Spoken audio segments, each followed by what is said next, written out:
Recently, I was watching LS's patch notes rundown, and I saw this. Unmake magic resist reduction 5 plus 1% bonus health capped at 20 to 5 plus 1.2% bonus health capped at 25. So you could end up getting 25 magic pen. Again, I still don't think that you'll end up building the item. At first, I was surprised at his reaction. Abyssal Mask has been one of the least used items in League since its rework at the start of the season, and now it's finally being buffed. Isn't it at least worth a second look now?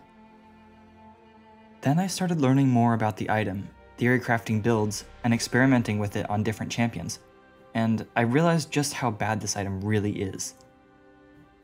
What makes Abyssal Mask so useless? The defining element of Abyssal Mask is the flat magic resistance reduction aura. This is only one of 4 different types of magic resistance shred, so let me quickly explain what they all are and how they interact with each other, so we can get a better idea of how this item functions in-game.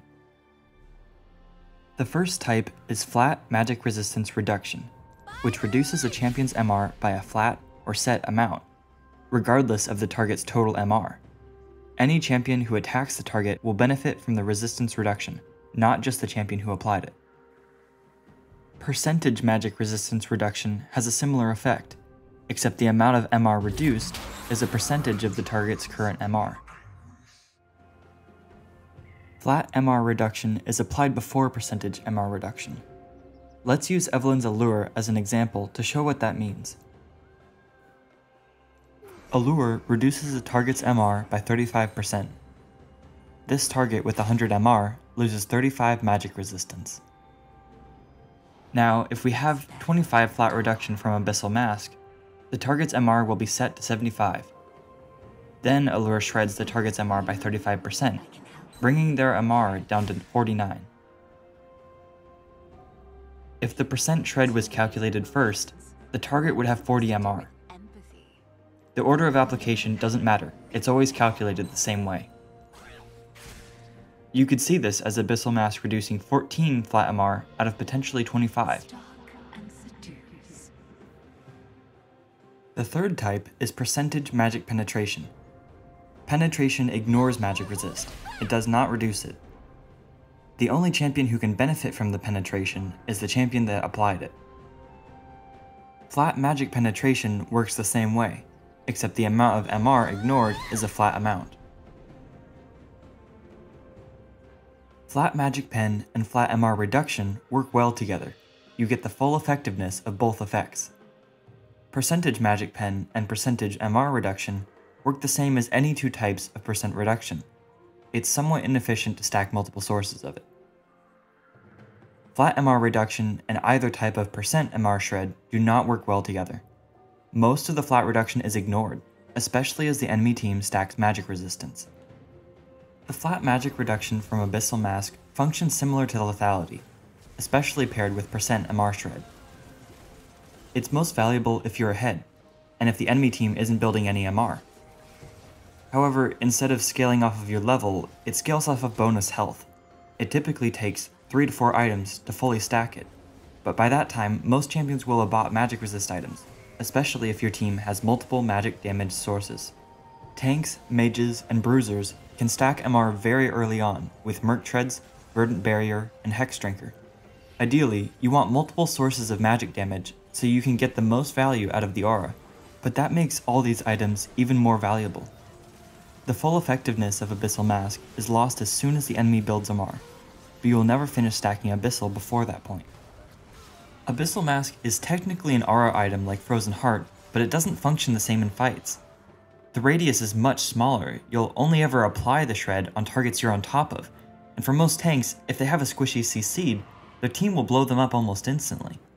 Applying the aura on tanks has very little value for yourself or your team. The MR reduction will have almost no effect on them. In either case, the item isn't having the intended effect. Damage in the game is already high enough that going for a weaker defensive item for a minor difference in damage is never worth it. Either invest in an offensive item that fits your champion, like Mage Eyes or Demonic Embrace, or stick to a heavy resistance item like Force of Nature or Gargoyle Stoneplate. Abyssal Mask tries to balance offense and defense without being good at either of them.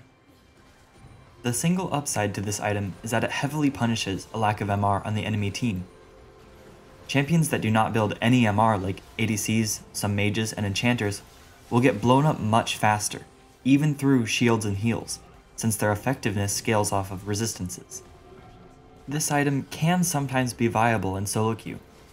Damage carries are popular in every role, so there are games where the entire enemy team has little to no bonus magic resist. It can give AP tanks more independence, but it's a small increase in damage, and you have to know exactly what the enemy team is going to build, so it's not usually worth the time and effort to even consider it.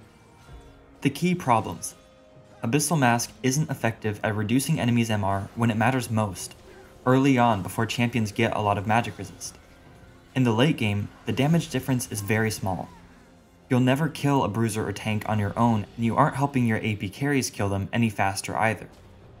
The aura is difficult to apply on squishy champions, and if they ever are in range, they should die quickly anyways, since tanks have lots of CC. Tankiness can let you deal more damage overall and have more impact in a fight. I'm not sure if pro players understood all of these points after the item rework, or if they just never even considered the item since it wasn't popular, but either way, it's been almost completely ignored. In order for players to start building the item, it can't just be viable. It has to be strong, and the item should have clear strengths and weaknesses so players know when it's good. I personally like niche items, but this item is so niche that it's not worth the time investment to learn when it can be used. I really hope the dev team makes some design changes to the item, because buffing some stats won't have a meaningful impact. It's still a useless item.